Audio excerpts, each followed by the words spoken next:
Bismillahirrahmanirrahim. Elhamdülillahi Rabbil alemin. Ve sallallahu ve sellem ala nebiyyina Muhammed ve ala alihi ve ashabihi ecma'in ve ba'd. Biz devam edirik qunut duasının şərhini oxumağa. Bildiyimiz kimi həmin şərhdə Şeyx Hüseymin rahmehullah'ındır. Və Şeyx birinci Allahümme hdina fi men hedeyte hissəsini şərh etdikdən sonra ikinci buyurur ki və afina fi men afeyte, keçir bu hissəni şərh eləməyə. Yəni biz Allah'tan diləyirik ki və bizi əff etdiklərindən, afiyət verdiklərindən etkinə. Yəni xəstəlikdən uzaq olanlardan etkinə. Və buyurur ki Şeyx afina minel əmradul qulub və əmradul əbdən. Və deyir ki Şeyx bizi uzaq etkinə qəlb və bədən xəstəliklərindən. Və yənbəği ləkə ya əxi ən təstəhdira və ən təd'u. Deyir ki qardaşım, sənə vacibdir ki sən bu duanı etdikdə istihdar edəsən, yəni bunu gözün önünə gətirərsən. Bunu düşünəsən ki Allah'tan həm bədən xəstəliklərindən sağlamlıq istəyirsən, həm də qəlb xəstəliklərindən. Ənə Allah yuvafiqə min əmradil bədən və əmradil qalb. Allah sənə həm sağlamlıq versin bədən xəstəliklərindən və həmçinin qəlb xəstəliklərindən. Doğrudan da görürsən ki, əksəriyyətimiz daha doğrusu görürsən, bu duanı etdikdə Allah bizə afiyət verginə, xəstəlikdən bizi uzaq etginə, ilk axılımıza gələcək bədən xəstəlikləri olur. Bədənimizin hissi xəstəliklərimiz olur. Lakin əsl xəstəliyi unuduruq, qəlb xəstəliklərini unuduruq. Şeyx burada gözəl bir yerə, məqama toxunur ki, yəni bunu dedikdə fikirləş ki, həm qəlb xəstəliyi nəzərində olsun, həm də bədən xəstəliyi. Və bunun səbəbindir. Li'annal əmradul qalb a'zam min əmradul bədən. Və lizəlikə nəqul fi du'al qunut. Deyirik, çünki biz deyirik ki, qəlb xəstəliyi bədən xəstəliyindən daha böyükdür, daha əzəmətlidir. Ona görə deyir, qunut duasını biz de başqa bir qunut duasında deyirik ki, Allahümmə la təcəl musibətənə fi dininə. Ey Allahım, bizim müsibətimizi dinimizdə etməginə. Yəni bizə gələn müsibətləri, bəlaları dinimizdə etməginə. Çünki insanın bədəninin xəstə olması, insanın dinində afiyət olması, dinində düzgün olması, dinində xəstəlik olmamasından daha yüngüldür. Əgər insanın dinində, qəlbində xəstəlik olarsa, bu onun dininə təsir edər. Qəlbində nifaq olarsa, qəlbində küfr olarsa, qəlbində fasilik olarsa, bu bunun dininə birbaşa təsir edir. Amma bədənin xəstə olması, qəlb sağlam olduğu halda heç bir ziyan verməz. Necə ki Peyğəmbər sallallahu aleyhi və səlləm səhih hədisdə buyurur ki, insanda bir ət parçası var, o salamat olarsa, sağlam olarsa, bütün bədən sağlam olar.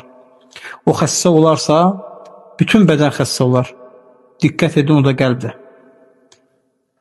Və Peyğəmbər sallallahu aleyhi və səlləm həmçinin buyurur ki, Ni'mətəni məğbubun fiyhimə kəthirun minən-nəs əs-sihhatu vəl-firaq.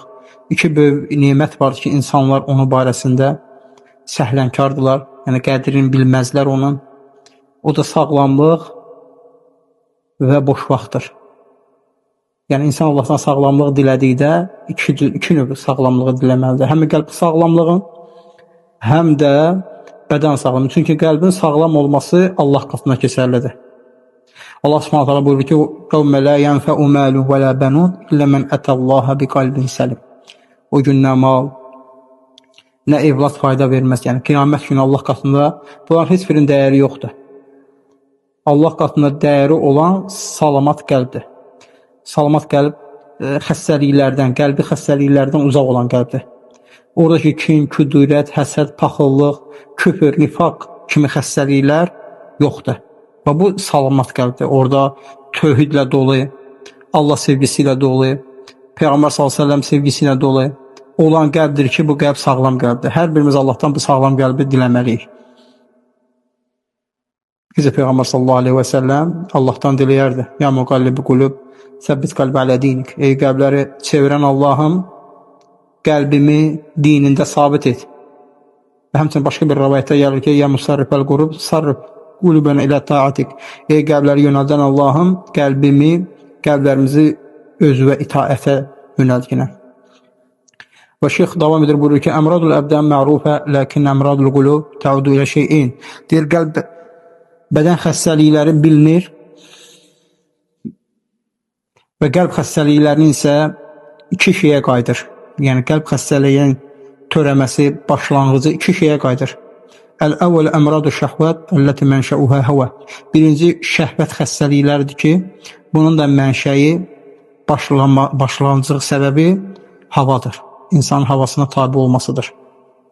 İkincisi, şeyx buyurur ki, əs-sani əmradu şübhət, əlləti mənşəuhə cəhəl. İkinci şübhə xəstəliyidir ki, bunun da mənşəyi cəhalətdən gəlir. Və hər iki, həm hava, həm cahillikdən Peyğəmbər sallallahu əleyhi və səlləm Allaha sığınmışdır. Və buyurur ki, fəl-əvvəlu əmradul şəhvət, əlləti mənşəuhə həvə. Birinci, şəhvət xəstəliklərinə gəldikdə buyurur ki, şeyx, onun mənşəyi də bildiyimiz kimi havadır. Hava həqiqətən insana haqqı görməsinə mane olur. Allah Subhanahu taala buyurur ki, sən öz havasını ilah seçəni gördünmü? Həqiqətən insan hərdən havasının dalıcan düşür və onu o hava məhv edir. Onu o hava məhv edir. Hətta haqqı görür, lakin ona tabi olmur. Batili batil kimi bilir, ondan çəkinmir. Ona görə Peyğəmbər sallallahu aleyhi və səlləm etdiyi dualardan biri də odur ki, Peyğəmbər sallallahu dua edərək buyurur ki, Allahümmə ərinə haqqa haqqan varzuqnə ittibə'ə. Allahım bizi haqqı haqq olaraq göstər və ona tabi olmaqla ruzləndir.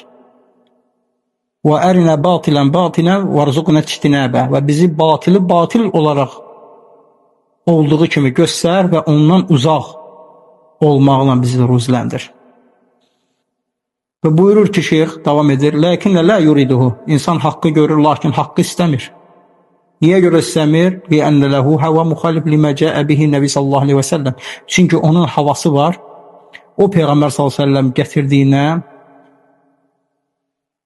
müxalifdir. Yəni, insanın istəyi var, havası var və o Peyğəmbər sallallahu aleyhi və səlləm gətirdiyinə müxalifdir. Peyğəmbər sallallahu əleyhi və səlləm gətirdiyi ilə üsbəüst düşmür. Və insan havasından Allaha sığınmalıdır. Və ikinci şeyx buyurur ki, bu nədir? Bir növ şəhvət xəstəliyidir. Bunun da dedi, mənşəyi, başlanğıcı nədir? İnsanın hava sahibi olmasıdır. Və ikinci isə cəhalət xəstəliyidir ki, cahillik xəstəliyidir ki, bundan da bildiyimiz kimi Peyğəmbərlər Allaha sığınmışdır. Necə Musa əleyhissalam buyurur ki, Əuzu billahi ən əkunə minəl cahilin. Allaha sığınıram cahil olmaqdan. Cahillik nədir? Cahillik insanı məhrum edir. İnsan batili əməl edir, onu haqq bilir. Bu çox bir təhlükəli bir şeydir. Və şeyx buyurur ki, ikinci əmradu şübhət əlləti mənşəhu cəhil. İkinci bildiyimiz kimi deyir ki, şübhə xəstəliyidir, onun da mənşəyi cahillikdir. لأن الجاهل يفعل الباطل يظنه حقا وهذا مرض خطير جدا. Deyir, çünki insan, cahil olan hərdən batil əməl edir, batil əməl işlədir, lakin batilə haqq bilir. Buyurur ki, bu çox təhlükəli bir xəstəlikdir. Olduqca təhlükəli bir xəstəlikdir. Buyurur ki, فَأَنْتَ تَسْأَلَ اللّٰهَ مُعَافَى وَعَافِيَةً مِنَ الْأَمْرَاضِ الْأَبْدَانِ وَمِنْ əmradil qulub. Deyir, Allahdan sən istəyirsən, dua edərək istəyirsən ki, həm qəlb xəstəliklərindən, həm bədən xəstəliklərindən Allah səni uzaq etsin, afiyət versin və həmçinin də qəlb xəstəliklərindən. O qəlb xəstəliyi necə dedi şeyx buyurur ki, əlləti hiyə əmradul şübhət, şübhə və şəhvət xəstəliyidir. Çünki şübhə insanı məhv edir.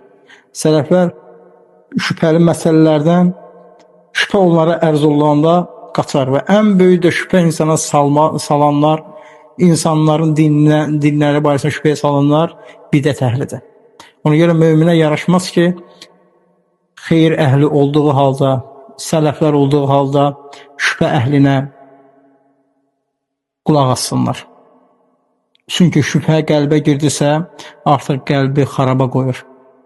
Qəlbi xaraba qoyur, o qəlbdə xeyir yoxdur. Şübhədən insanın dönməsi çox, yəni uzun vaxt alır. Hərdən də heç insan müvəffəq olmur qayıtmağa. Ona görə insan bu dua edəndə وَعَافِنَا فِي مَا عَافَيْتَ Allahım bizi əff et, bizə afiyyət verginə, sağlamlıq verginə, xəstəliklərdən insan gözünün önündə etməlidir ki, düşüncəsində bu olmalıdır ki, həm qəlb xəstəliklərindən, həm də bədən xəstəliklərindən. Allah Subhanahu taala deyirəm, Allah Subhanahu taala bizi eşidib faydalananlardan etsin. Və sallallahu və səlləm alə nəbiyyina Muhammed.